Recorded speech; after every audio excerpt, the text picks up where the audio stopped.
宜兰的苏澳有公庙是来办吊颈的活动，结果这个信众伫路边放炮的时阵，后来发生爆炸意外，造成3个人受伤，其中有2个人是囡仔，加在拢是轻伤。原来这个爆炸的原因，即马正在调查。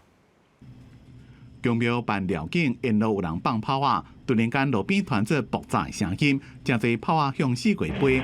换一个角度看，炮啊的威力真惊人，总共造成3个人受伤，其中有2个囡仔是被炮啊惊到跋倒。对，全部都是人，然后我再出去看，然后就看到很多人聚集在那边。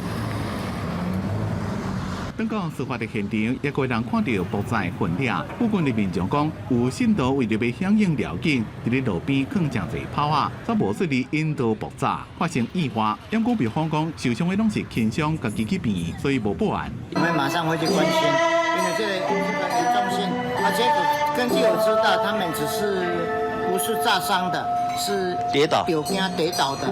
庙方讲，炮啊唔是庙传的，是信徒家己炸来，爆炸的原因无清楚。但是吊颈的活动若是有缺点会改善，也去关心受伤的人。后续会去相关公庙向他加强宣导相关的安全规定、安全守则。根据炮着烟火管理条例施行细节，民众若是要放炮啊，要有消防署认证。放炮啊之前也要注意四周边唔通有高度的物件，也袂当烧接或者是贴起来放。放的所在也有限制。关消防局表示，会去公庙加强宣导放炮啊的安全规定。